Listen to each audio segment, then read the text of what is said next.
the very minds of the people we are trying to save. But until we do, these people are still a part of that system, and that makes them our enemy. You have to understand, most of these people are not ready to be unplugged. And many of them are so inert, so hopelessly dependent on the system, that they will fight to protect it. The time has come. Execute Order 66.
Yo, yo, yo.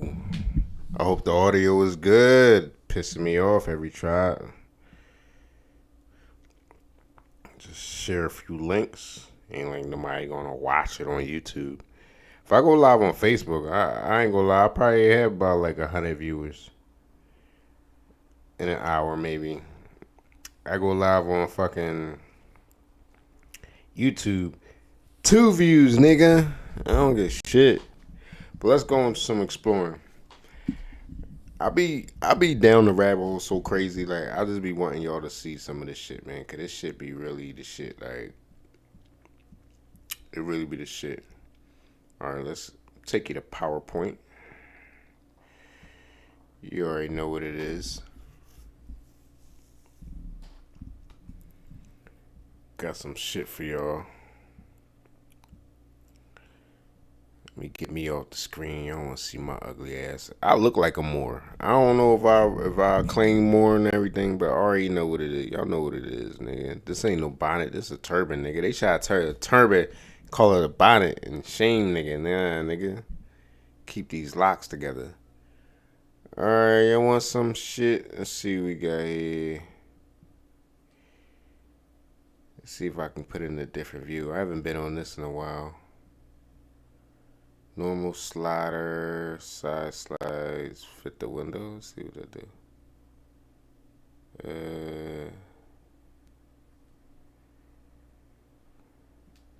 I like this, how this rock. But it ain't playing though. Fuck out of here. Everyone, please stop what you're doing and listen. This is not a drill. What's the most resilient parasite?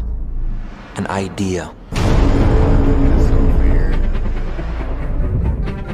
A single idea from the human mind can build cities.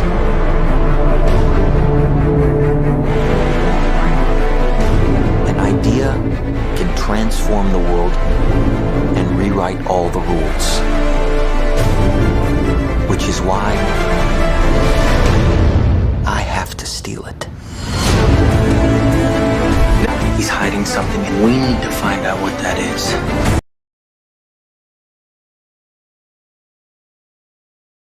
Everyone, please stop what you're doing and listen.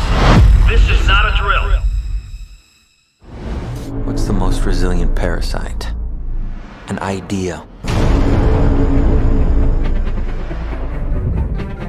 A single idea from the human mind can build cities.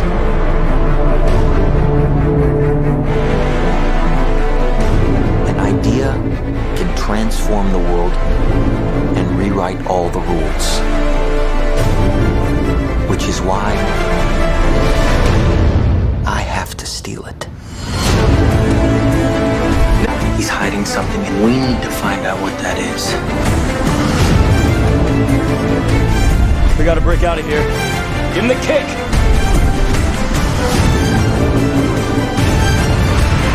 This was not a part of the plan! Wake me up! Wake me up!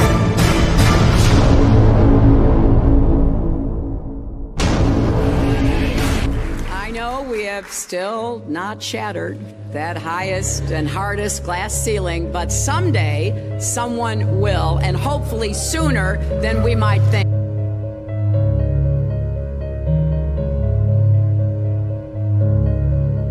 As the galaxies go whizzing by over the glass domed ceiling. Now tell me that doesn't work for you. If it's true, does it change how I live my life? This is something that is not an easy answer because of the magnitude of what we're talking about here. How it will change your life, first of all, when you understand it, is dramatic, to say the least. Will it change you from having to go to your job every day and the things that you typically do every day? No. But when this knowledge becomes more mainstream and these agencies are starting to be held accountable, and you understand that they're all participating in this, not just the United States government, not just NASA, but China, Russia, India, all of them have space programs. They all have the same symbolism. They're all doing the exact same thing to their citizenry. And the first thing you have to understand about this is that the deception goes all the way to the top. And when I say all the way to the top, you have to kind of get rid of the notion that the people at the very highest levels are working together.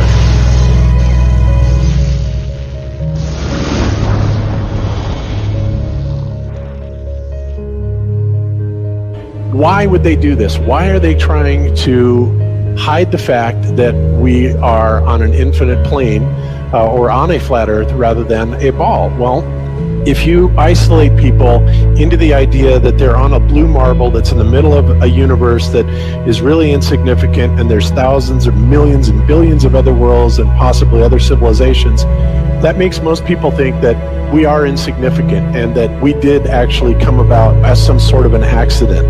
Now, when people believe that, their minds are much more malleable into being given the idea that there is no God, there is no creator.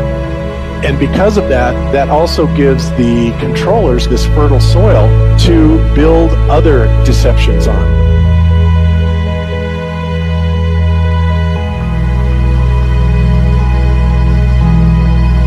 Why do you think that Truman has never come close to discovering the true nature of this world until now? We accept the reality of the world with which we're presented.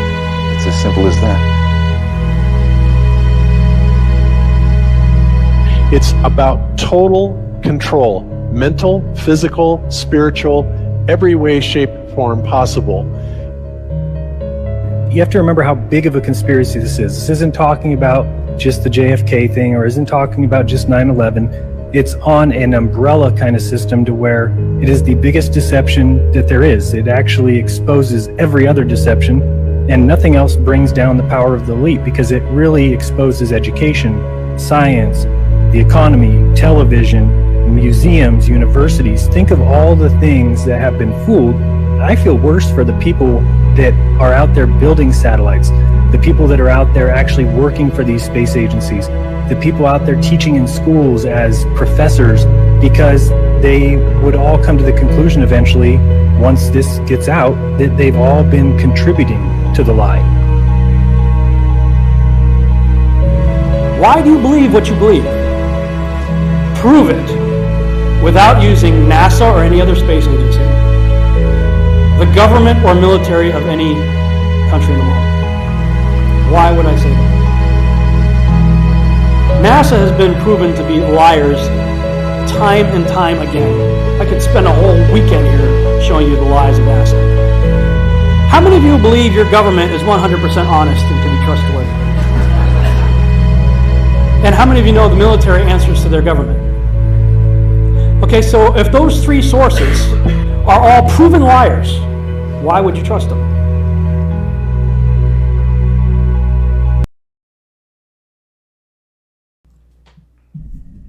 All right. A lot goes to my mind when I go over this. I mean, a lot of the flat earthers and people that go deeper down the rabbit hole, we've been stumbled upon a lot of this information 10 years ago. It's been hundreds and hundreds of videos online of people have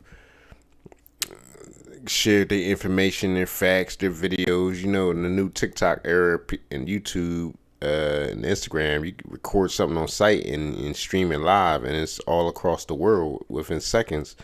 And it's kind of hard for the powers that be to kind of contain a post. I mean, they can delete it and get rid of it as soon as they notice it, but once people see it, it's burnt into their brains. It's hard to deprogram a lot of things that we discover, we figure out. I mean, to be honest, by instinct, when I walk out the house and I look in the sky, I have no motherfucking idea what the fuck is going on. We can try to rationalize it, put science to it, but can none of us actually look up at the sky and say, what the fuck? What are we in? Are we in a planet, or what is this? Like, for all we know, we could be in some type of little kid's snowball somewhere. What do they call snow globe? George, you shake up and shit.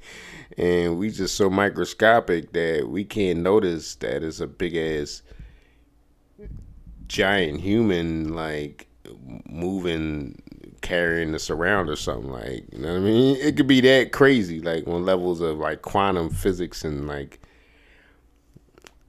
molecular size. You know how they say that in each of our bodies there's a whole universe of like organisms and parasites and different living entities, organisms inside us. They could be having a whole city, organized civilization, or a planet inside of us. So I think it's a deeper level to that too, that we could be inside of a bigger organism, and we're just like on some microscopic level to that organism, to that giant. So that's just my mind goes a lot of places when I think about shit like this. I think about it on the farthest level, even on the levels of how Ant-Man was used quantum physics, and they would go down in the quantum realm, and it's like you shrink down so small, you're in another universe, a dimension, one that is barely affected by the universe you just came from, you shrunk down from, because you move, it's on a different time scale. So 100 years in a super molecularly small universe could only be like 1 second, and say like me and your dimension or understanding of knowledge. So it goes really, really deeper. But all right, I'm gonna keep playing it, but I just want to stop and throw some little dialogue in there. I mean, just my thoughts. I mean, who could have thought a black man could have these fucking crazy thoughts beyond smoking weed and drinking 40s? You know what I'm saying? Let's get back into it.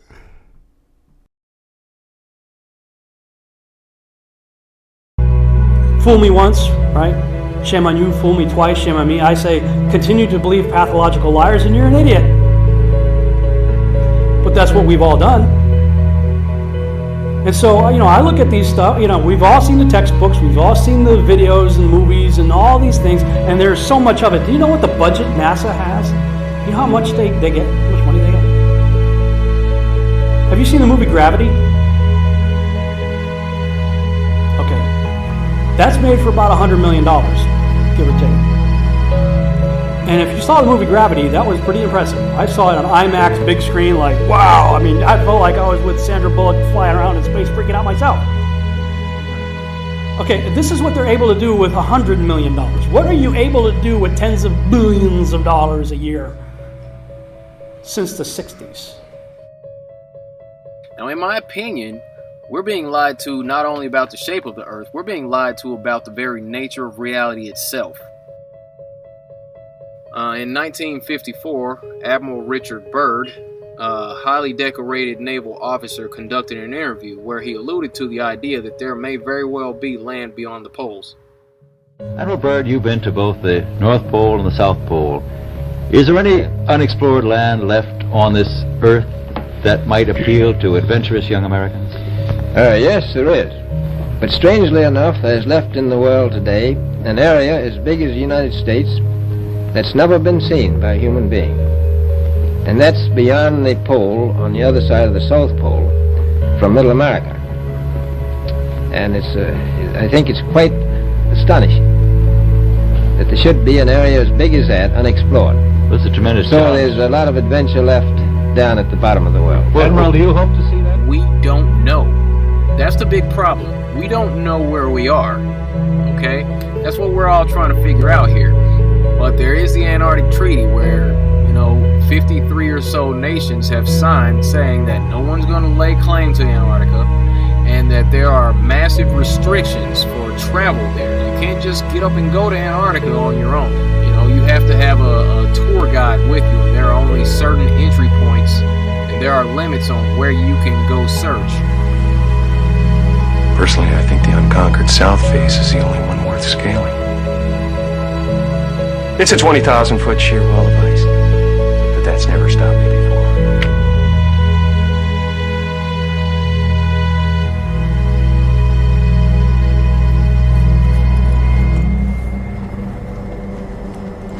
Welcome.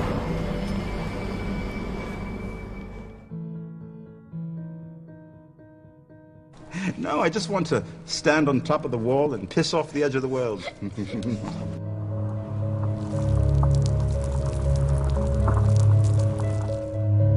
What difference does it make? What difference does it make? Yeah, that's their favorite line. Got a lot of people, what difference does it make? You can't figure out what difference it makes?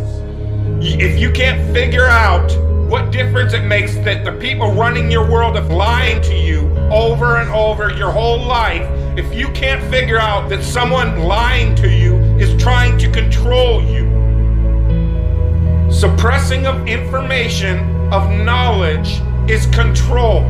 Deception of information and knowledge is a form of control. So what difference does it make? It makes a big difference, because once they start omitting information or lying about information about where you live, they're doing it to control you. Period. Why am I having to explain this to critical thinkers in the truth movement? The way you control billions of people is to keep them divided and fighting each other. Flat Earth is not a psyop. Flat Earth destroys the psyop. Every psyop that's been used to control us for as long as they've known about it. So this system has been in power and control for hundreds of years, ever since they convinced the rest of the world that they didn't know where they live, and created this fantastical scenario to make people feel insignificant and to follow those that appear to know better. Why is the flat earth so important? Because it shows the deception. And if everybody would just come together and demand answers, they would be in checkmate. They would not know what to do. Train up a child in the way that he should go, and when he is old, he will not depart from it. I believe that's why we have so many who are indoctrinated to still believe and fight so hard for the heliocentric model. The reason being is because we've been taught the globe model since before we had the ability to think for ourselves. Think about that. Before you could think for yourself,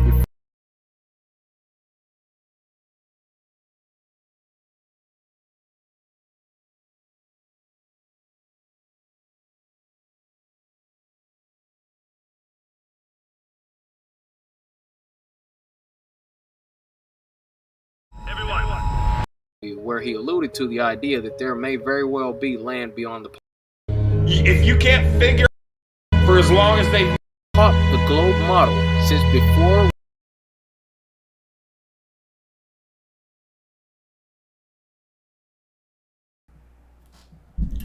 Alright. My camera shut off and just stopped the whole motherfucking video and PowerPoint. Damn, camera, doing a lot. But yeah, that's a little dab into it. I'm gonna go in deeper. So what if we are on a flat earth? So the first thing the people that try to, like, the dissonance people, like, they try to come with was like, but we float off the side of the ocean or the edge. We'll go off the edge. Shit, maybe there is no edge, or there's so much land that we can't even fathom it. And we only own like 2% of the land. Think about that. Like, it goes so far outward. Like,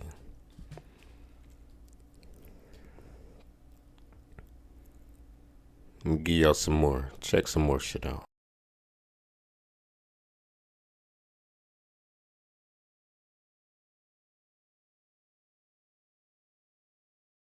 And understand your power, the power that we have over all of these other people who claiming that they this and they that and what we are and what we not. So what? Yes.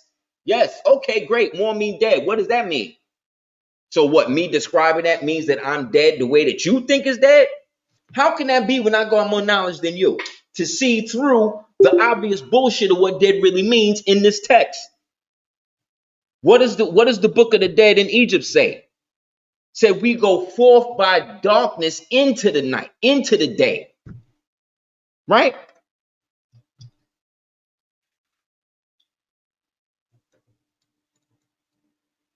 Look, more. Who make being dead look more fashionable than the original man and woman in America?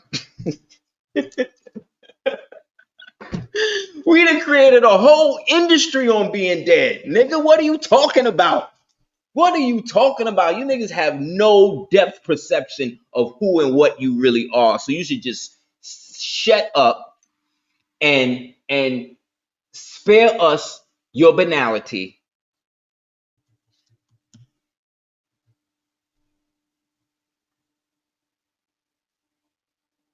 the Aquarian gospel of Jesus Christ that he plagiarized from somebody else?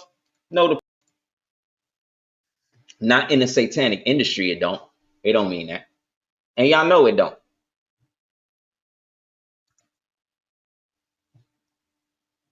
Yeah, but again, when we talking about the goat, we really just talking about Capricorn. They just using the Capricorn understanding of it. You know what I'm saying? The reason why, one of the other reasons why, since we talking about comic books and shit like that, right? Y'all already know we've done the classes, and I talked about the curse on the Black Panther shit because of Disney and what they did and all that, right? This was dealing with. This is the ether technology. This is part of it. They was using this ice to power their own vehicles and all types of shit. You know what I'm saying? Like, they really want to keep this under wraps because of it. This is why they don't want us going to Antarctica. And above the firmament was over their heads was the likeness of a throne, as the appearance of a sapphire stone. And upon the likeness of the throne was the likeness as the appearance of a man above it. Right? This is sky. This is sky stone. It's a natural element. One of the natural elements they don't tell nobody about that exists. That's out there. This is the sapphire stone that is made from the specific type of ice that they be using, but they can't harness it. They can only deal with it out there in Antarctica. They can't bring any of it back because by the time they get it, they can't keep it cold enough without it disappearing, because it disappears after a point. But it's lighter than a feather. You could throw it up in the air and it float back down. See?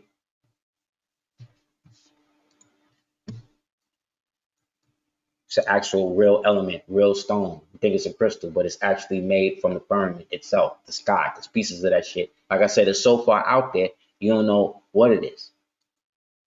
But it's liquefied itself into a medium that they could study. This is another version of how it looks. Sometimes pieces of it falls down, and the white people tell people that it's the fuselage stuff that falls out of planes. Lying. And it's bendable like rubber. And it's also kind of hot.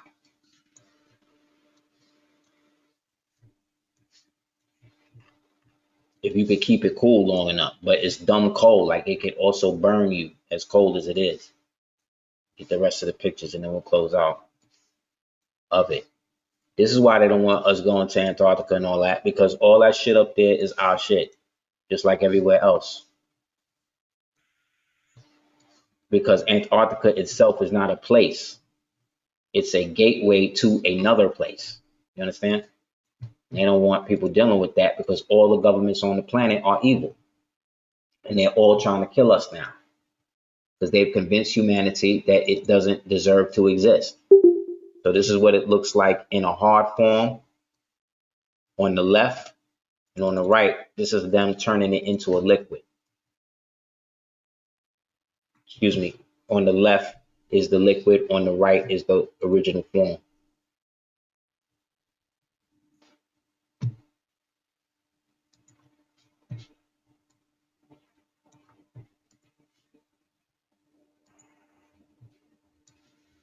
So when you see images of Amun and he's blue like this, you see, that's because this is the region area in which he also had dominion.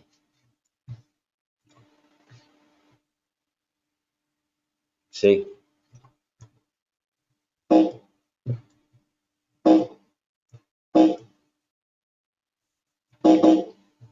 Okay.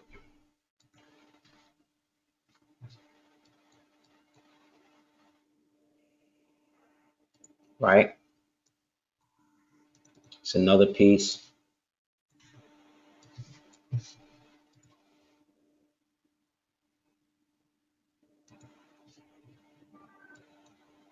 They talking to us about this though. You know what I'm saying? Like they really want to keep this under wraps because this brings a whole nother element of science into it because these are elements that are outside of the periodic table. They can't even tell you what it is. You understand? See, look,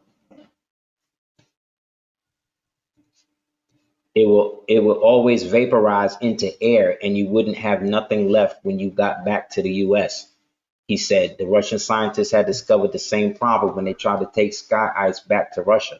So that was why they all had research stations at Antarctica. After maybe 15 minutes of handling the piece of sky ice, it was almost completely gone. Just a tiny little bit was left, and my glove was dry the whole time. I had never seen anything like it before or since, and that's unusual because I've always had interest in scientific things. This is the type of technology our ancestors was dealing with. This is the ether technology. This is part of it. They was using this ice to power their own vehicles and all types of shit. So much so that it would give them the blue within blue. Like in Dune, they talk about the blue within blue eyes when they would take the spice. This is the blue. This is the same blue, like they said, that is supposedly representative of the ether. This is why the ice is reflecting all of the shit. You know what I'm saying?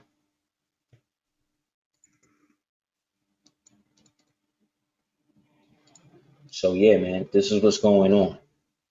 So like I said, the moon landing, you know the moon landing. So as we close out and just put a pin in it, the moon landing is fake because why would Neil Armstrong, Edwin Aldrin, and Michael Collins have a star on the Walk of Fame?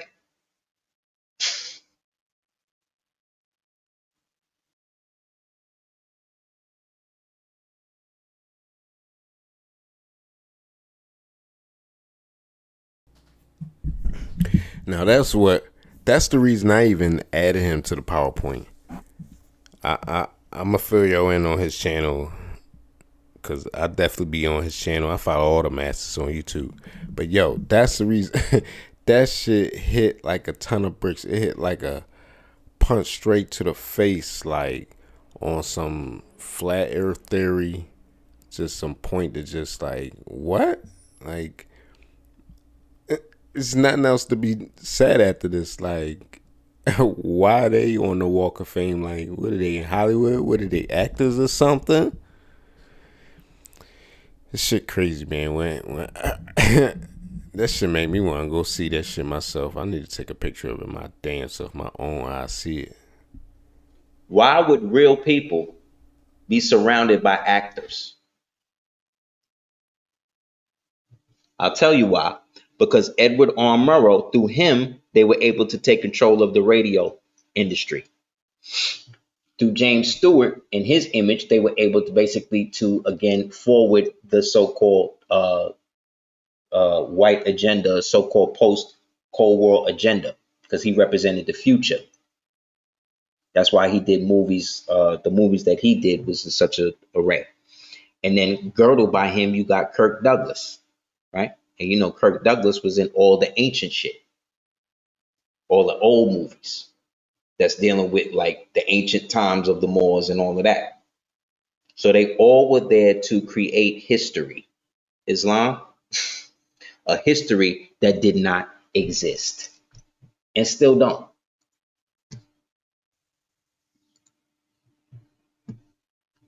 Anybody have any questions before we close out?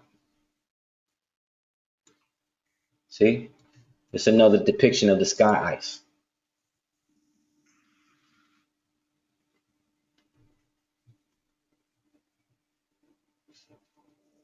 So start drinking chlorophyll in your water because these heavy chemicals and active radiants that they put in our stuff, they can't exist in a heavy fluorinated environment. You understand? They just can't do that. So the more green juices, the more chlorophyll, that type of shit, fish oil, you know what I'm saying? Like heavy floral things, it can't exist.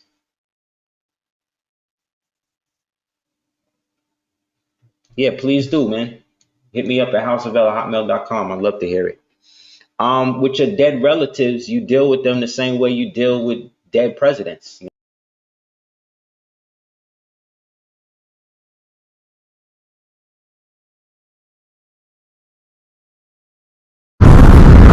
I've seen a lot of crazy stuff looking at these conspiracy theories, but bro, this is literally a hand mixing up a star on a telescope. You can see this on a real telescope. That is a hand mixing up a star. That is a hand. That is literally a hand. That is a hand mixing up a star. With it just rubbing, it's just rubbing the star. It's literally just a hand rubbing the star. And you can look at this with a real telescope. This is real footage. This is just a hand mixing a star. And this is a real constellation or star they call God's hand or something. But it's literally a human hand mixing up a fucking, bro. If they fake an alien invasion, they get the New World Order, which they want. They thought COVID lockdowns were bad. We found out that they pretty much lied to us about everything to push an agenda of more total control. We're closer than we've ever been to World War III, all of this other stuff. And now the only way for them to truly, in my mind, get what they want or supersede the timeline, speed up the timeline, is to fake an alien invasion. The moment they do that, everybody panics. The government has to step in as a one world government. All governments come together to fight an outer worldly threat. And then we're all in lockdown like you wouldn't believe, because we got to be aware of the alien viruses. I mean, we're already scared of the human viruses. Now we got to be scared of the alien viruses, and we're So that's, I think, the end game. And it's pretty easy to see that that's what they're gearing up for. That's why they're telling us there's a mothership in our... No, shut the Like, we've had this technology for years. They've taken our focus and put it up there and not to the outer lands or the extraterrestrial areas. When someone says extraterrestrial, what does that mean? It means extra terrain.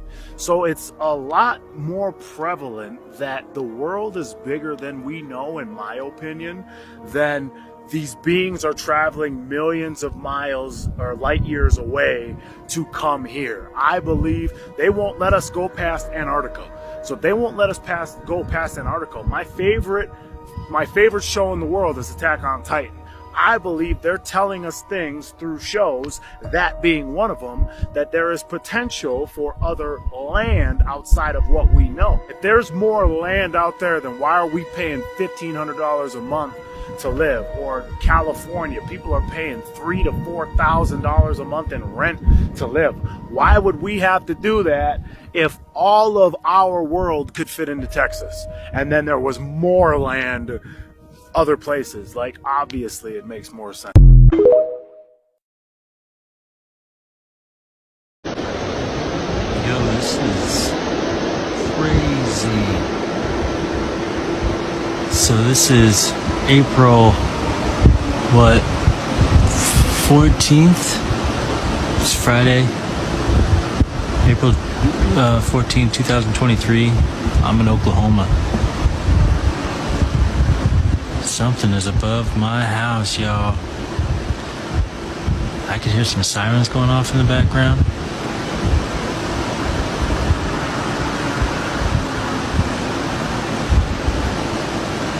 Crazy.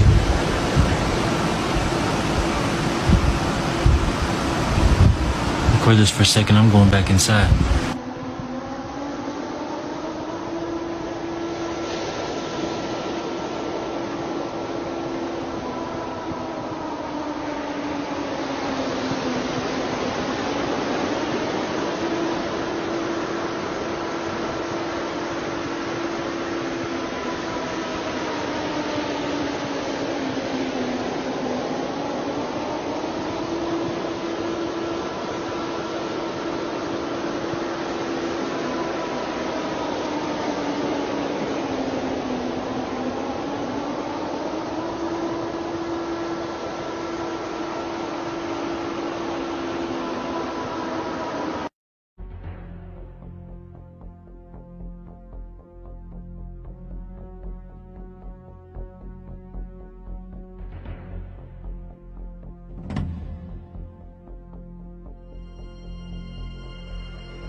Okay, I'm going to stop this for just a minute. I want you guys to notice something here. Notice the hot spot of the sun right on top of the clouds underneath the sun there. And then you notice over here towards the right how dark these clouds look. And over here to the left how dark the clouds look. There's no sunlight hardly on those at all. But right underneath the sun, you see what you call a hot spot. And that right there alone proves that the sun is very close and local, right above the clouds. I'm going to demonstrate for you right here.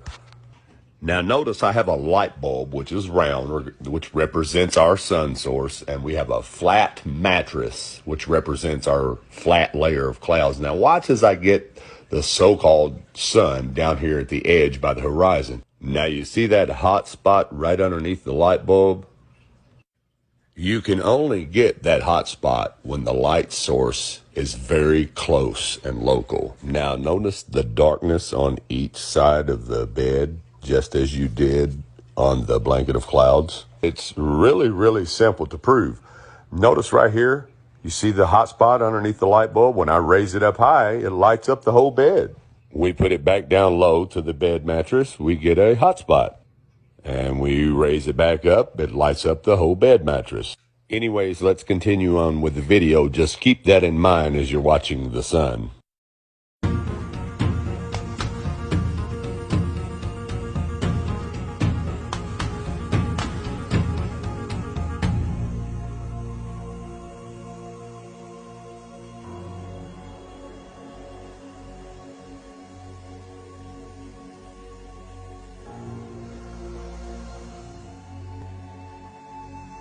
Now, I want you to pay attention to these couple stars right here to the right of the screen. And remembering that the sun is supposed to be traveling in a straight line through the universe at 600,000 something miles per hour. Now, watch to the right as these stars zoom past us, okay? Remembering that the sun is traveling in a straight line through the universe, supposedly. We just left those stars behind, right? We're traveling in a straight line, which means we shouldn't be turning around and coming back there if we're following the sun, okay? Now, pretending we're on a ball. I'm saying pretending we're on a ball. But yet, you'll see those same stars again tomorrow. But we're traveling in a straight path, according to this sun that we're following.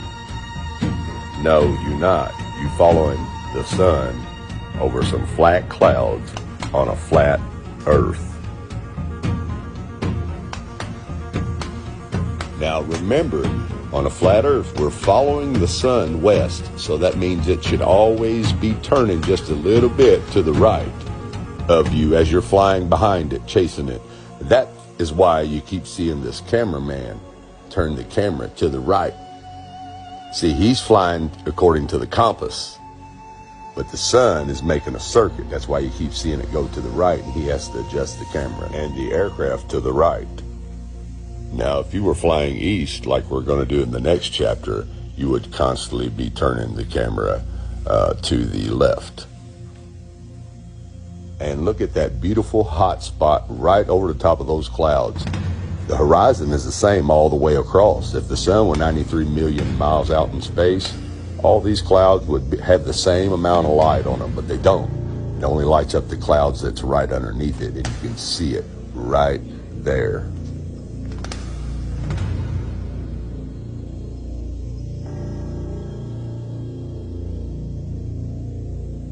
Welcome to part 2 of chasing the sun around the flat earth. Now, as you can remember, in part 1, I showed you a 777 flying from Seoul to Paris, going west, which would be chasing the sun on a flat earth. Now, in part 2, I'm going to be showing you a flight going east from Paris to Tokyo. Now, if you're flying east on a flat earth, you will fly right into the sun. It will actually pass right over the top of you, which is what you're going to see here in part 2 of chasing the sun around the flat earth. Enjoy.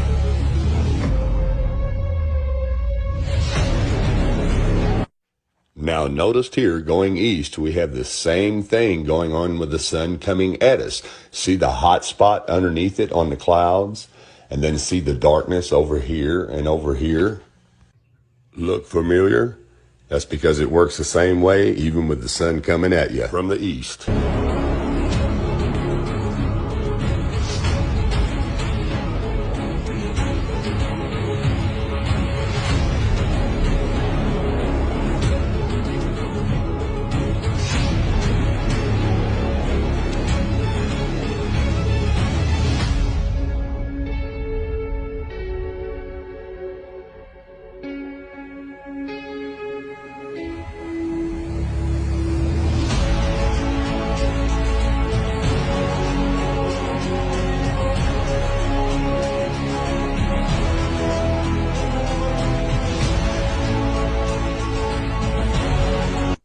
Now notice once again, the hot spot of the sun is right here in the middle, right underneath it.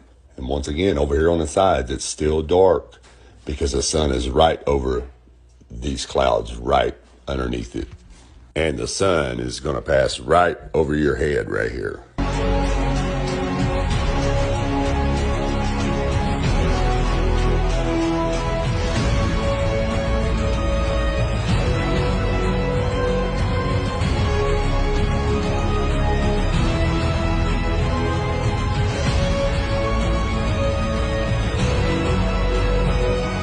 As you can see, it is right over the top of us at this point. You can see the hot spot right here on the clouds.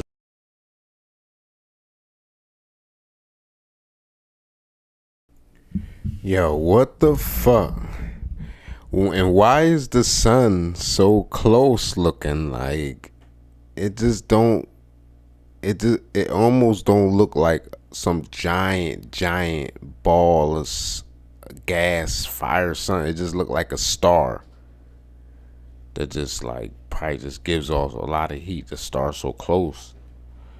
That's what makes the heat and the sun go. Cause there's no way that shit look way too close. Like,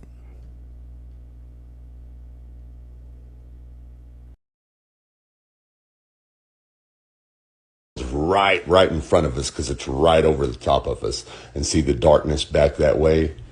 The sun is right above us right here. And that is impossible on a spinning ball.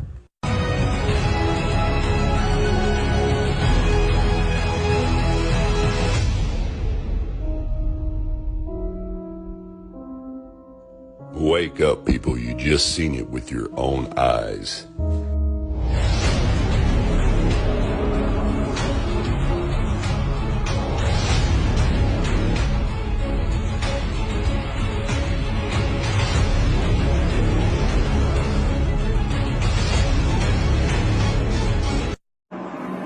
If you awaken from this illusion, and you understand that black implies white, self implies other, life implies death, or shall I say, death implies life, you can feel yourself not as a stranger in the world, not as something here on probation, not as something that has arrived here by fluke, but you can begin to feel your own existence as absolutely fundamental. What you are basically, deep down, far in, is simply the fabric and structure of existence.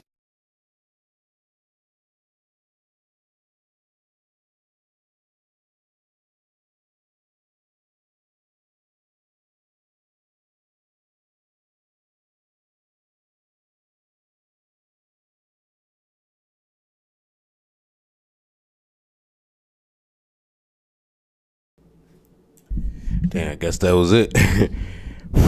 Stopped in the middle of me just daydreaming about it. Like, but yo, like,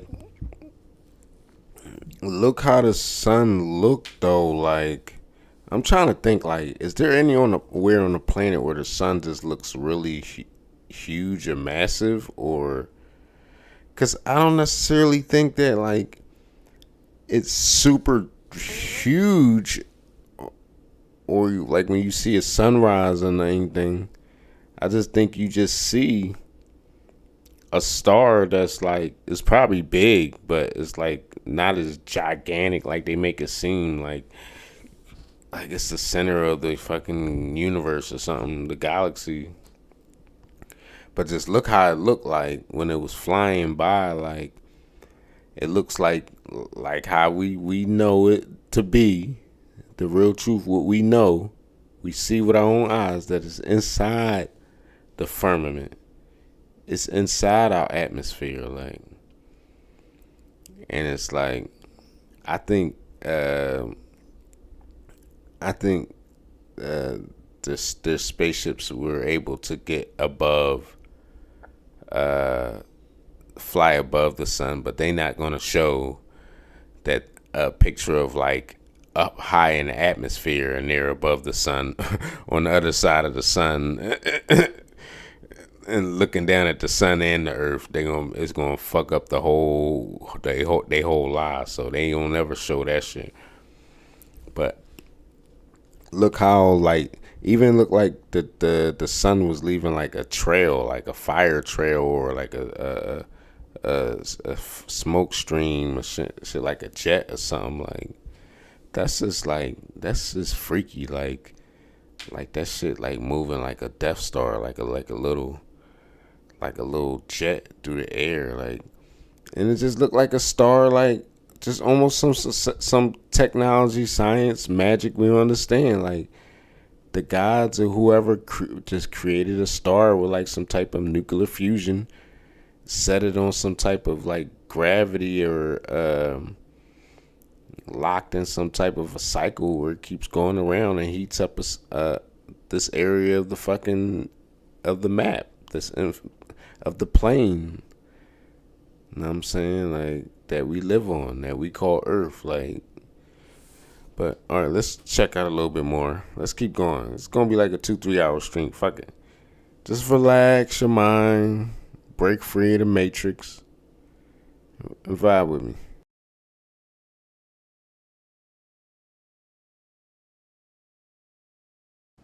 Humans, for the most part, don't have a clue. They don't want one or need one either. They're happy. They think they have a good bead on things. Well, why the big secret? People are smart. They can handle it. A person is smart. People are dumb, panicky, dangerous animals, and you know it. 1,500 years ago, everybody knew the Earth was the center of the universe. 500 years ago, everybody knew the Earth was flat. And 15 minutes ago, you knew that people were alone on this planet. Imagine what you know tomorrow. We don't have time for a meeting of the Flat Earth Society. A group of social criminals, these people in the space program. Nassholes, I'd call them. And some of those people actually still believe the Earth is flat. So if a few of them want to believe that we didn't go to the moon, let them. It's not an issue that comes up in my presentation. I mean, the Earth being flat, that's clearly ridiculous. Though I've actually been contacted by some flat earthers saying I'm covering up the fact that it's some Atlantean conspiracy.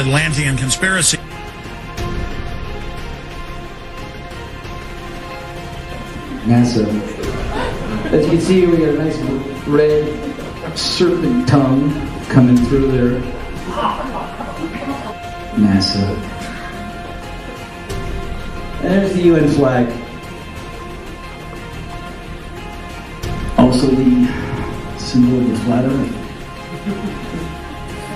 Oh, of course, if I say flat Earth, then I gotta be an idiot. Right? That's what they told you, right? It's a ball. There's no Antarctica in this. It's cold out here. Yeah, it is. It's like the South Pole. It's like the deep South Pole, if there was one. There isn't, though. The Peters projection. It has fidelity of axis. Fidelity of position. East-west lines are parallel and intersect north-south axes at right angles. What the hell is that? It's where you've been living this whole time.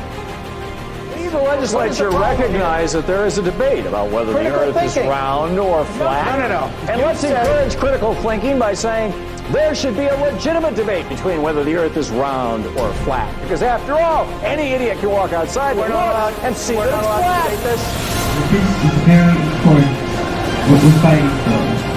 Because I'm tired, I'm really tired of the manipulation. They do not tell the truth, they're liars. Particularly our history books. The history books are not true, it's a lie. That's right, Michael. The history books are lying. You need to know that. You must know that. Steroid Santa Claus kicks and deals. It's a long fly ball going back. And the ball shatters the sky, bringing the ocean itself down into the stadium. Oh, Simpson just broke this dream's reality wide open. You know, there's some comedians making jokes tonight, but I want to talk about the joke that's on you.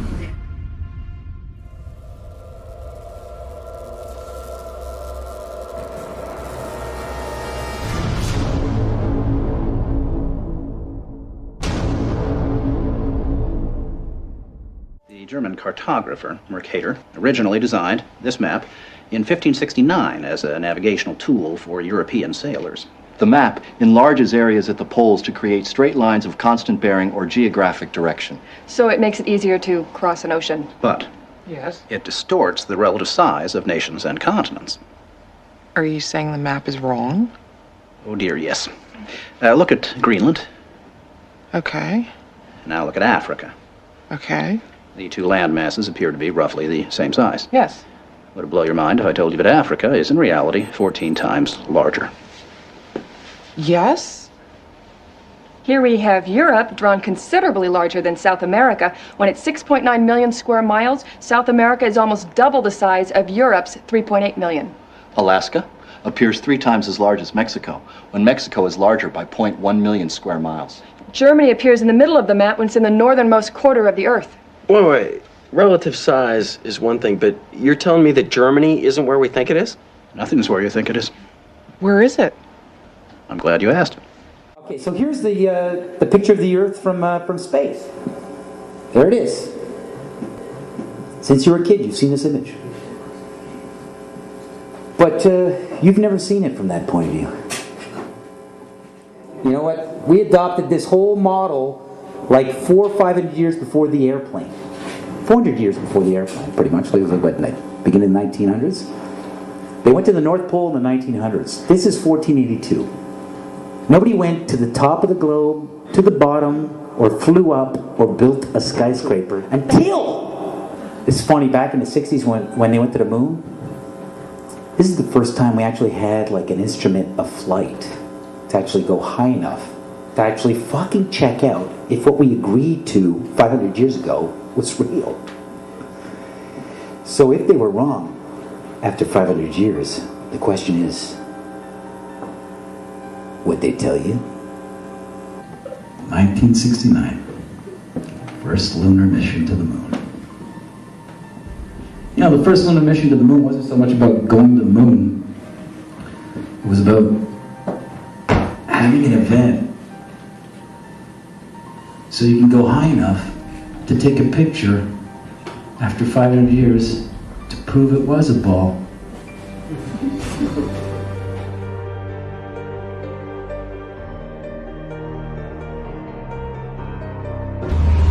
And they had as king over them the angel of the bottomless pit, whose name in Hebrew is Abaddon, but in Greek he has the name Apollyon.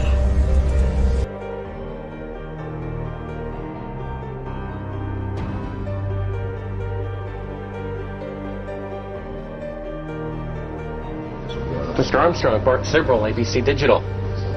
Wanted to give you the opportunity to swear in the Bible that you walked on the moon. The two most watched televised events in history: the moon landing and the towers falling.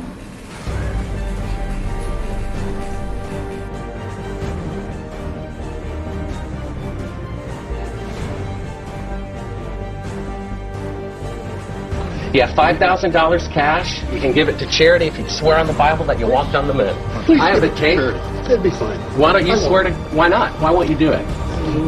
And it's funny, when you click on Google Images, photo of the Earth, you'll see 40 pages on Google. But it's always the same fucking photo. For those that believe in the Bible does mention the edges of the earth, the four corners of the earth, and how Satan brought Jesus Christ to the top of the mountain and showed him all kingdoms of the world. How can Satan show Jesus all kingdoms of the world if the world is round? How can there be edges of the world if the world's a sphere? The Bible also mentions how the earth is immovable and is set on pillars. So for the believers that still believe in the ball earth, the round earth, got to reconsider. According to science and the satanic system, the earth is supposedly tilted at a 23.4 degree angle off vertical, and that leaves you at 66.6 degrees off horizontal. Now what are the chances of that?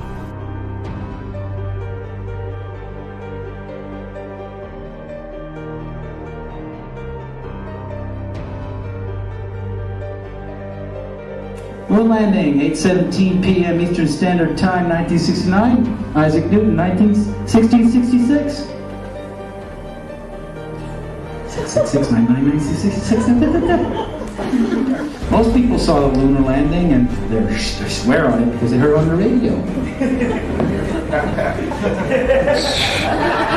CBS put up screens all over in Central Park, along with NBC, you know, so they could work with groupthink dynamics. Reality is reinforced by group dynamics. Witnessing it. The zero-G illusion, also, that you see astronauts, they look like they're floating or flying in space. It's achieved through three different ways. One way is through zero-G planes. They're just Boeing 737s specially outfitted to do these parabolic maneuvers, where they do a parabolic, and then you have a zero-G like free fall state where it seems like you're floating for about a minute at a time. You can keep this going. The second way, when they're like at the fake International Space Station fixing things outside of it, this is done in a pool, in a dark pool. They're actually underwater, and you can see bubbles rising out of the pool, proving that they're in a pool in many of their spacewalks. So the outside space shots are done in the pool. The inside, most of the inside shots are done in zero-G planes, and then some of the longer inside shots are done with a green screen and harnesses. So they just kind of float on a harness in front of a green screen. And with these three methods, they're able to produce the zero-G effect that everybody thinks is them floating around in space. But in reality, anything that goes up comes right back down. There is no point where you can just go up, up, up, and then, oh, I'm floating now, and I get to float through infinite space now forever. That's the illusion. That doesn't happen. You will always come back to the Earth. You'll always fall right back down. No matter how high you go up? As high as any non-NASA source has gone.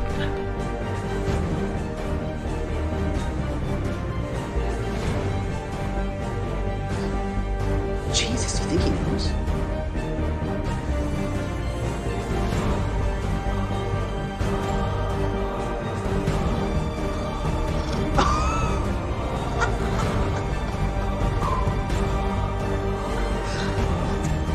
I mean, it's proof right there. This is an official NASA photo of the first Apollo 11 lunar module landing on the moon. I mean, it's right there. This is proof, man. It's the picture's right there. It's landing on the moon. But the only problem I have with this picture is that it's taken from the moon. I don't know what the big deal was with being the first guy on the moon. It seems the camera crew was already there. right, do you see Photoshop? Yes. Yeah. Okay, and if those of you think this technical difficulty was planned and think I'm scamming you, go do it for yourself. I'm going to zoom in on the Earth in Photoshop. So you see the Earth? Yep. Okay, I'm going to go to Image, Adjust, Levels, and I'm going to bring the levels over here. And I'm going to bring the levels up. Uh-oh. What is that? Oh, wow. Yeah, wow. Why is there a square box around the Earth allegedly taken from the scientists on the moon in Apollo 17? Then you got other pictures like this, the blue marble, right, that come out. Okay, well, there's a big problem with the blue marble, and I'm going to zoom in here and show you what the problem is. These are all composite images where they are really not very good at Photoshop because they're using the Photoshop clone tool to replicate clouds. That's an official photo from NASA.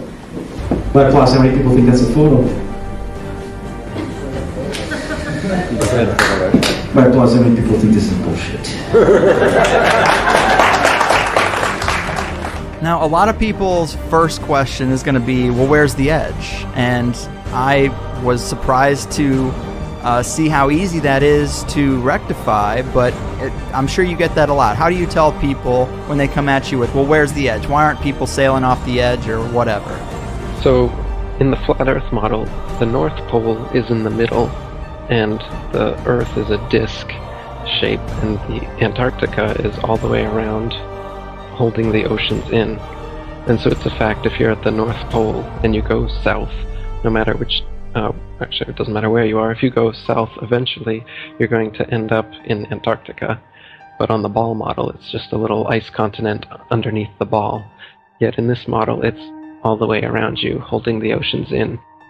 As for whether there's an edge beyond the Antarctic ice plateau, this wall that holds everything in is about 100 to 200 feet tall, and once you climb up on the ice wall, it's a plateau of snow that just goes on and on and on. And the public and myself are ignorant at the moment as to whether there is an edge at some point, whether there'd be a barrier, a dome, as many ancient cultures have said there is, or whether it's an infinite flat plane and it's just snow, ice, wind, and darkness forever.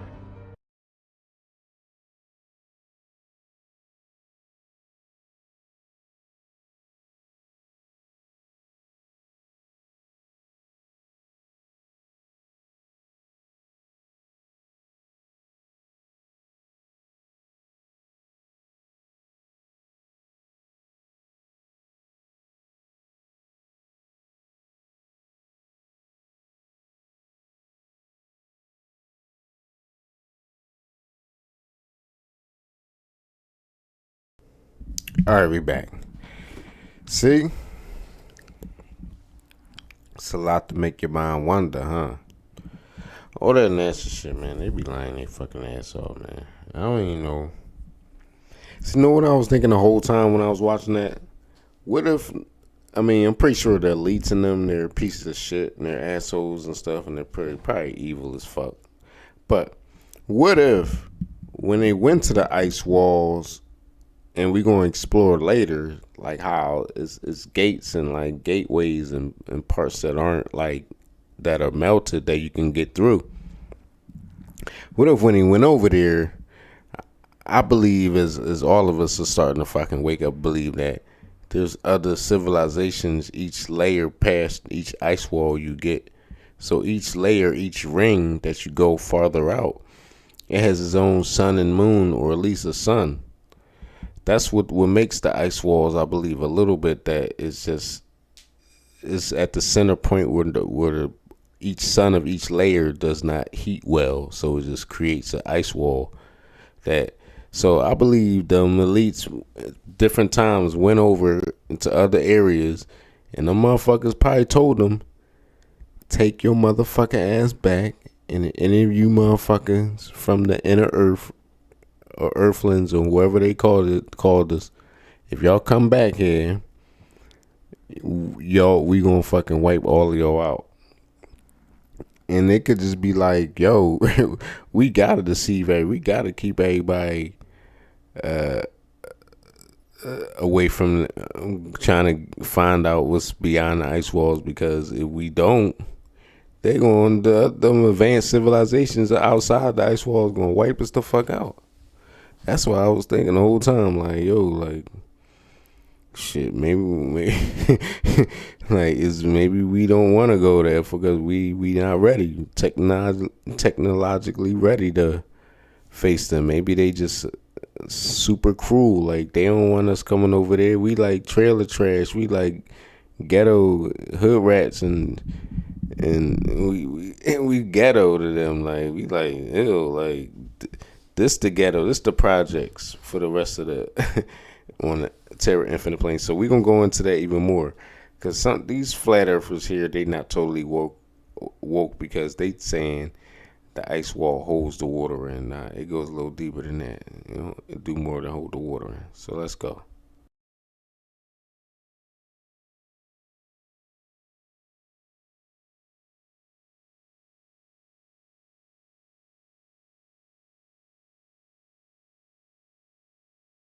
Of course, the descendants of the European colonizers, such as the British, the Portuguese, the Russians, the Koreans, the French, I think I already said Portuguese, the Spanish, of course. The Spanish created republics everywhere. And now we will be finally looking at the original voyage that Magellan, the great explorer of the 15th and 16th century, the 16th century, explorer Magellan, did to discover the Sentinel's Gate. So basically what happened in this world is that Magellan did his exploration, which in our world was the one to circumnavigate the globe and explored this strait right here, and of course went around the Earth in one way or another. But in this timeline, the ice walls, or Antarctica in other words, open up and creates a gate to the next part of existence, in this case the land beyond the ice walls. So they traversed and got to the point where they were the Sentinel's Gate, and where a woman of godly or divine appearance, which is portrayed in this beautiful piece of art made by Oha Steam, is basically this divine entity that inspired the humans, and of course in this case the colonizers, to explore beyond the ice walls and beyond the gates. This is all explained in episode 1, so go back to that one if you have not watched it yet. And if you're interested in Aten, which is the biggest landmass and all of its creatures, I recommend also looking at that before this video. With that said, we will now start the Sentinel's Gates. So, the terrain here is largely flat, with thousands of small ponds connected by a network of shallow underground waterways maintained by burrowing aquatic arthropods. It is known for its eerie 2.5 meter tall penguins, who spend most of their time motionless along the shoreline, regularly spaced from each other, and staring out into the distance. It's these guys. All their movements seem to be carefully coordinated, and they will lethally attack those who attempt to disrupt them. Natives have developed a tradition of mimicking the sentinels with costumes and ritualistic performances, so we can already see what the sentinels of the Sentinel's Gate are. So the sentinels in this case are not human beings, but actually inferior beings, which are kind of penguins. And these penguins are literally the guardians of this gate, which if you're wondering why this is what the gate looks like instead of ice, just the ice of Antarctica, is because once the gate opened in the 16th century, the entire ecosystem of this area changed. So let's see if we can see the native people of this land before we actually check something else. No, I believe we have to start by the colonizers. Okay, we can go for the first colonizer in order of simply vicinity. So we have the Argentinians one here. Also, we can notice that the Argentinians, which if you don't understand where we are, we're in South America. If the Argentinians had to do with the Sentinel's Gate, that probably distracted them from actually conquering the rest of mainland South America, so that is why they probably don't control already all of Patagonia and seem to have some minor conflicts here with the Mapuche people probably, or other Guarani Native American people. So, Marambio, and this is this thing. Argentina. While a budding power, small in colonial capability, the Argentines couldn't sit closest to Antarctica and right next to a gate and do nothing with dastardly British pirates stalking nearby seas, tainting the waters with their putrid tea. With jealous glares aimed at their prized Malvinas, which in this case are the Falkland Islands, right here, that seem to be in control of Argentina, so big dub there. In partnership with the previous Austrian landowners, they have spared a stretch of land and its people from Anglo-Saxon devastation. So already we can trace a line from the colonizer or post-colonial power of Argentina, and seeing that they already have started a process of secondary colonization in the Sentinels Gates here in Marambio. We are always checking like lines to see where the colonizers go and where the colonies start from. So we know the major colonizers are of course the European powers and some Asian powers, but there are exceptions to this, as the case is for Argentina. Then let's check what the British are doing, because of course you can't really spare some land out of the ice walls and expect the British to not colonize from there. There are multiple positions I can see the British starting from, but I think the most sensible one is the Cape of Good Hope, simply because of its vicinity and of course also because it is closer to the non-depicted, or actually very, very smallly depicted Saint Helena Island, which is also British possession, or at least I assume it is, as is in real life. So we're gonna go like this and see what the crown colony of Antipoda is. For the meaning of Antipoda, I know this myself. Antipode is the opposite of like the northern hemisphere in this case, which comes from the ancient Greek, not alphabet, the ancient Greek vocabulary, and so Antipoda just probably means the opposite of the North Pole. Becoming increasingly hard to maintain thanks to the new Swabians seeking to absorb this territory and the Argentines seeking to avoid breathing the same air as the British at all costs. The Emperor has worked to counteract separatist sentiment among the German population by making the territory a bastion for natives displaced by expansion of Neuenschwabenland. This has proven to be effective, but more unrest has emerged as settler communities are increasingly unsettled by the Senti rituals and witchcraft. I'm going to assume that the Senti are the native people of the Ice Gate, because yes, indeed, the Ice Gates and of course the land beyond the Ice Gates most of the times actually have native populations of beings or humans, and or of course both. Now here we have a little scene of the native population and the colonizers approaching. Taboos. I will wear your skin. Nice. How the fuck do you wear short sleeves with this cold? Red fruit and white flowers are associated with death, disease, and poison. As such, gifting one is considered a death threat. This belief was passed on the Bay Noongor of the continent of Thoth. Marriage with people from other races is strictly forbidden, though men can take foreign concubines. Women who marry foreigners are shunned and might become targets of honor killings. Just like Sicily in the 19th century, Tribes are ruled by a single chieftain, usually a shaman who can communicate with higher powers, or at least that's what he believes. Due to the harsh environments of the gates and the paradoxically plentiful fish populations, most coastal tribes are settled, with chiefs laying claim to the waters around the village. Very interesting. So we already see some dynamics forming here with the colonizers and the colonized.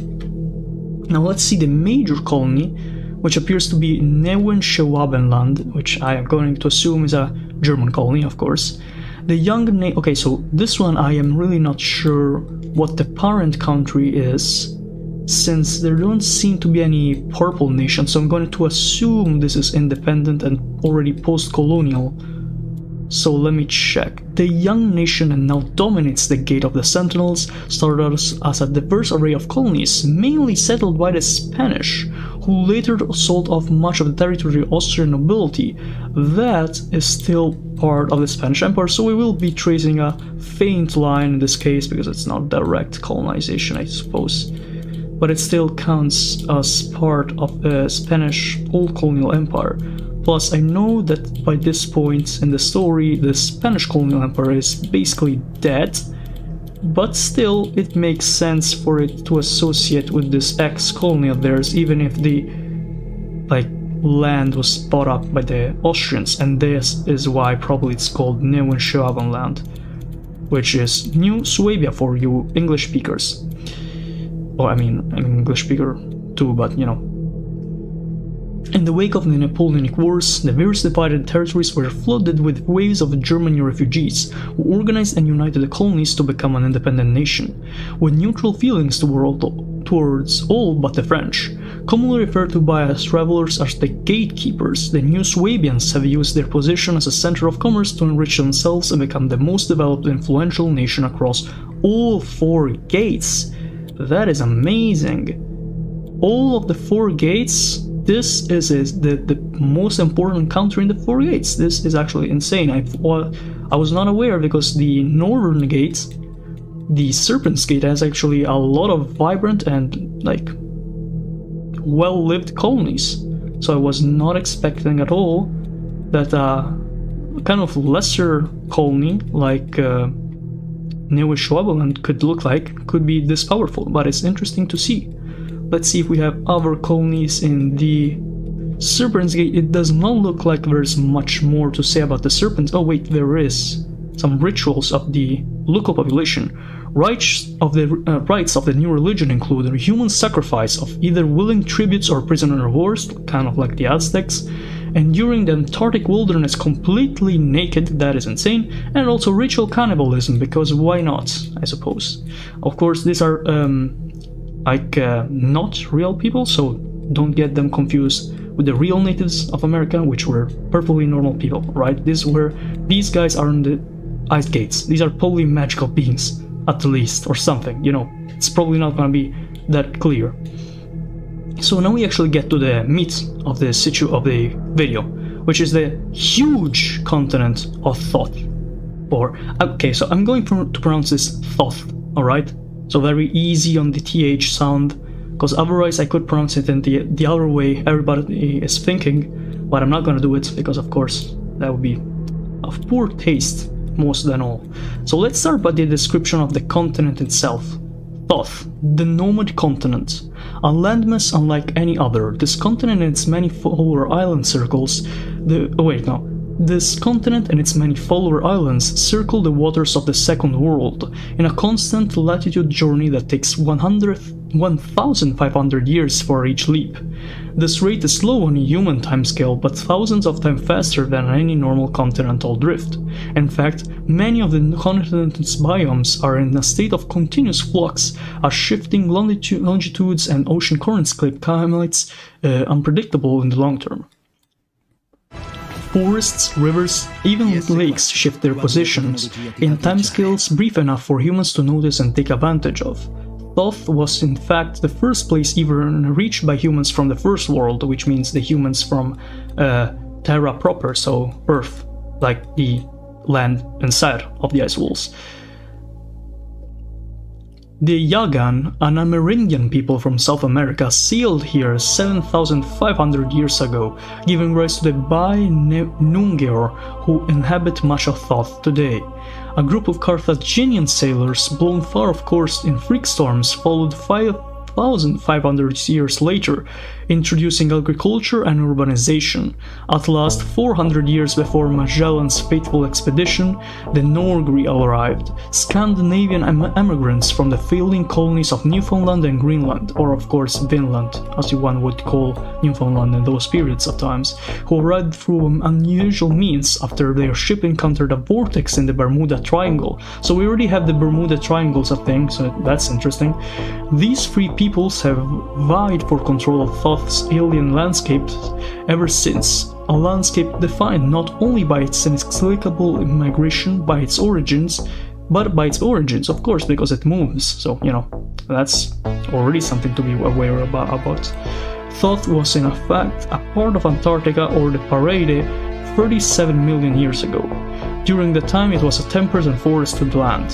For unknown reasons, it split off and assumed its current motion around the time. And ever since it has played the host of many unique plant and animal species originally found on the rest of the Parade. I don't know what this is. I don't know what the Parade is. Parades? I don't know how to pronounce this. Sharp-billed penguins, giant-toothed birds, hippo-like ungulates, giant mole crickets, camels with anteater-like faces make up only a handful of these. Still, despite this, several civilizations have thrived here. First, the New Carthaginians Phociae, alright, who drove out of the bay in hunger for much of Thoth's best agricultural land, then the great Norgric kingdom of Andolant, and most recently the great Makamazugh Empire, an expansionist state with a unique evangelical religion. Okay, so what to do with this? What to do with all this information? We have to analyze what is actually going on, of course, because otherwise we'll just get confused and, just not really understand the scope of what is actually happening. So, very clearly we have three major waves of migration. So the first migration is the one that actually comes natural with the vicinity of the ice gates, and of course, which means Antarctica and Thoth. So, if we want to trace a small line to actually portray this, we will do it in a, let me just get my black here, make a black color very simply and just do it like this. So we know by history that there was Beringia here, a united landmass before the water levels rose. So we know that the Amerindians came from here, or wait, actually from here, yeah, to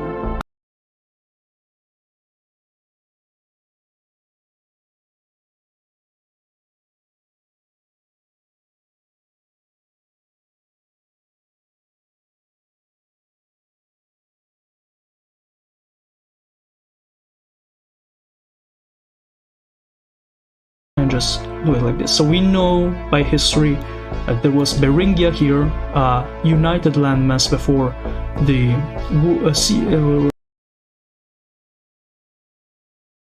So, if we want to trace a small line to actually portray this, we will do it in a, let me just get my black here, make a black color very simply and just do it like this. So we know by history that there was Beringia here, a united landmass before the water levels rose.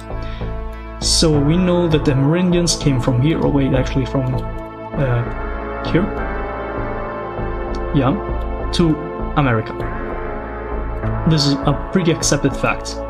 So we know that these guys went all the way here and established more and more communities of Amerindian, and it's actually Amerindian might not be the best way to describe it. I would just say Native American, because some people are sensitive about the word Amerindian. In general, the Native American peoples of the United States, Canada, and Mexico, and all these post-colonial nations all came from the Bering Straits. And of course that means that originally they were from Asia, in some way or another, if we believe the theory of migrations.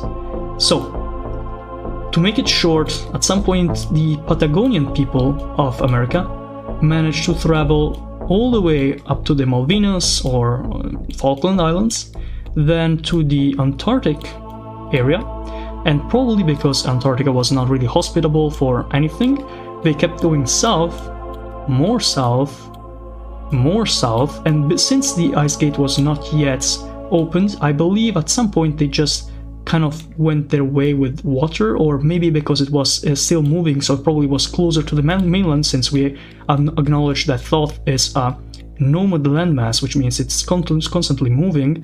And so at some point these people from all the way back in North America went to South America, and at some point they went from the Sentinel's Gate, where they are still the native population as explained by all these graphs, and arrived into the actual landmass. So let me check once more who the first are. 7,500 years ago. By Nunguer. I would not know which of these are the By Nunguer people. I have to figure it out somehow, because I'm not sure which ones are the By Nunguer and which ones are not. I am not sure at the moment, but the gist of it is that at some point, boom, they arrived to the landmass. That's what I was actually trying to get to. So this is the first wave of migration. Then we have a second wave of migration that is very different from the first. This one I will just put the color of Carthage, which in this case is green, because it's controlled by what I assume is some sort of Ottoman subject state. Of course, Carthage does not exist at this point in time, but I'm just using this to make a comparison. So, we have Carthage, and they were probably commercing in these areas as the Carthaginians used to do, probably not in Brazil, but you know, the myths of Carthage all doing this entire West Africa path, and at some point the currents somewhere along here just got them to go all the way into the ice gates and arrive to the land of Thoth, where they established a colonial state that introduced agriculture and civilization as a whole in some part of this continent. Once again, since we have not yet started to reach which part of it is, maybe it's in the title. Carthaginians? No, not really, it doesn't say. I'm gonna just say that probably has to do with this one. I'm just gonna assume, alright? I'm not sure. Let's just say it's this one.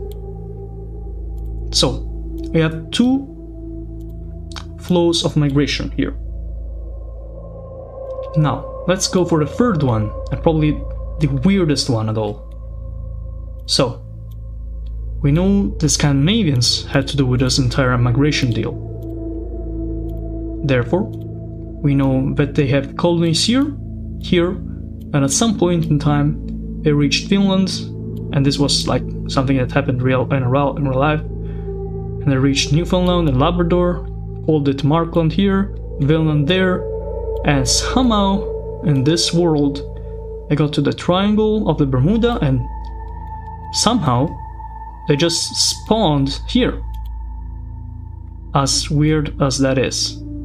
But that is what we have to understand from the story of these migrations. That's basically it. Now, this is probably good as it is. We don't need to really expand on it more, these migration routes. I think they're interesting enough as they are itself. I think we can actually go to the next step, which in this case would be the actual nations of this huge continent. I hope so, at least. Let me check if the YouTube is working. That should not have happened. I hope that doesn't give me copyright issues. Gonna just restart the playlist here. Anyways, let's see the first of these countries. Mundaberia. Wait, no, this is the Basque majority? What the fuck? No, okay. Let's start from the north. Otherwise this will be like impossible. Also, what the hell is that? Okay, we have a lot of things to cover. I just get back to our feet. Let's just start by the Republic of Antipoda. It looks like pretty acceptable, plus it's a big landmass. This probably has to do something with the Spanish, like basing myself off the name. Though the climate is temperate at best, not exactly similar to South America, the conquistadors of this former Spanish colony are not very different from those anywhere else. Fond of gold and native women, and ready to take the evil without any regard of who might protest, slowly expanding from the tip of the island eastwards, rolling over a collection of e-Batal tribes and minor colonies without pause. So already we have a new Spanish colony here in the, like, you know, this area. So we know New Schwabenland used to be Spanish at some point, before they sold it to the Austrian nobles, and now we have another post-Spanish colony, which is Antipoda. Also, we have a sea-bound man doing a poor job of watching his back here, because he's gonna be eaten by the Bauktrout, the largest land animal of the Faroe Islands. One must always be on the lookout for these mighty and aggressive beasts, as they are known to move with surprisingly quick footsteps. These look like some kind of dinosaur, honestly. Even these things, the claws. Okay, next country, next nation, we have Uusivapama, a breakaway nation of Finns seeking to escape the Scandinavian dominion. The Uusivapamans have done well to survive in these foreign lands through trade and with pirates, strong ties with local people, and sheer grits. The Finnish settlers have forged a strong confederation with the native sea-bound tribes, respecting their territories and defending each other against colonial incursions. So this is very, very interesting, honestly. So you can see on one side we have the Spanish, which conquered everything, destroyed basically everything, and doesn't really care about the natives. On the other part, we have the post-Scandinavian Empire, which reminder that these guys were already part of a big realistic Scandinavian empire, and apparently at some point the Finns of this area escaped from the empire and settled in Thoth, but at the same time decided to ally with the local population, which is honestly really interesting when you think about it. Now, on to the next territory, we have the Kingdom of Thermometala. Thermometala is a part of the United Kingdom, or at least I think that's what it means, and I'm going, yeah, it's this one. It's this really little part of land. The Kingdom of Thermometala represents the first native title from beyond the known world, inherited by a member of the British royal family. The population of art and architecture of its major cities grew to resemble those of the Isles more and more with each passing year. So what does this mean? This is like Canada. This is basically like Canada. So it's a title of the British monarch, like the King of Canada, I believe that is the title, yeah, King of Canada. And it is at least modern, in the modern day. I don't think it was in the olden days, but you know what I mean. So it's the King of Canada, in this case it's the king of this one landmass, which is called once again Thermometala, and it is basically being completely colonized by the British, both ethnically and culturally. I mean architectonically. Now we have the Inuit Kingdom. Formerly British-controlled land of warring tribes stole the guns, kicked out the colonizers, and established a fiercely isolationist kingdom that killed Spaniards on bongs, what the fuck, on sight. Trades with the Uusivapami and the Boonzeriachers. Okay. So this is like a collection of islands which are now controlled by the native warring tribe people, which is fine, I guess. We also have the Kingdom of Talubraki here, which is a British vassal for now, which I assume means eventually it will get integrated in the colony of Thermometala, or the Kingdom of Thermometala. Then we have Boonzeriach. After the collapse of the First Prussian Empire, the colonial government lost control of mainland Akradam. The Prussian loyalist population fled to the islands and consolidated their power, establishing an independent kingdom. So we already have a post-Prussian state here, which is very interesting when you think about it, consider Prussia is here, but we won't really trace a line because Prussia is over. After the Napoleonic Wars, what remained of the Prussian Empire was split and divided upon multiple areas beyond the ice gates, so it doesn't really make sense to trace a line because at this point it's so like distant from its original Prussian mainland that it doesn't really make sense to connect them. Finally, this 2-1 is Kamakradam. Okay, so these are the ones that actually were part of the Prussians, who actually didn't flee and actually rebelled against the Prussians and gained independence. While the Boonzeriach are the ones that actually managed to maintain Prussian control, or at least like cultural Prussian control, not really the actual Prussian government, because of course it's Napoleonic controlled nowadays. Ny Norgemark, former Swedish colony in the successor state of the Hogomir-Georgi Confederation. Swedes and Norgri cooperate to oppress the Akradami people.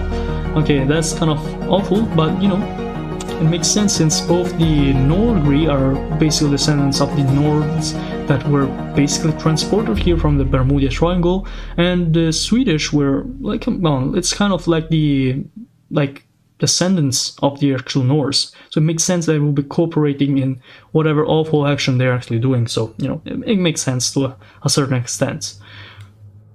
And then we have the big, what appears to be a very, very big part of the Thoth Islands or Thoth continents, which appears to be, and I'm going to say probably, what the major part of the Nordri Empire is. So this is called okay, fuck, why are all, oh my god, these names are terrible. I'm just gonna say the second word, Andolans. The old Nordri Empire was thought, oh my god, was thought lost only for their long-lost cousins, the Scandinavians, to arrive among the other Europeans and draw on fond ideas held by many Norgri and their own strength to put the pieces back together and establish this. It's not exactly a colony or even necessarily a puppet, but gratitude and very strong feeling of brotherhood makes them inseparable from Scandinavia. So basically what happened here is, you know, remember how the ancients, or at least like medieval Nordic people, transported magically from Bermuda Triangle to, boom, the Thoth continent? Well, at some point the actual Scandinavians of the 17th or 18th century arrived to Thoth and found themselves in, like, not adults, but like they found their ancestors or the descendants of their ancestors on the island. So it makes sense for them to cooperate and to help them out. So this is why the Freiberg Andolant exists, which, reminder, there used to be an even bigger Andolant Empire which used to own all of this, I suppose, probably. Also, you have a huge colony here, Helig-Dorabning, which is actually part of Scandinavia itself. So it's part of the Scandinavian Empire, so it means we have a line to trace here, aren't we? Okay, gonna be tracing a line right over here. Also, Nessie, you know, the Loch Ness Monster, that's pretty funny. That goes all the way here, all the way up to the Sentinel's gates, probably like this, because we want to avoid the penguins. And simply goes all the way here. So, long overlooked by their Norgri kingdoms to the south, the modern Scandinavians were the first to unite these poor and frigid lands under a single crown, sending a healthy amount of Norwegians and Icelanders to tame their familiar lands. Despite having colonized their lands, the Scandinavians could not hope to keep up with the native Nupuru people when it comes to surviving these frigid islands, as their bodies can withstand the winter cold with little more than a coating of whaling fat. Which is very interesting. So the original natives, which once again are basically the descendants of the Patagonians here, the original Native American Patagonians, have been so much used to actually living in these cold, very, very frigid islands, and of course the ice gate, that they developed extreme resilience and resistance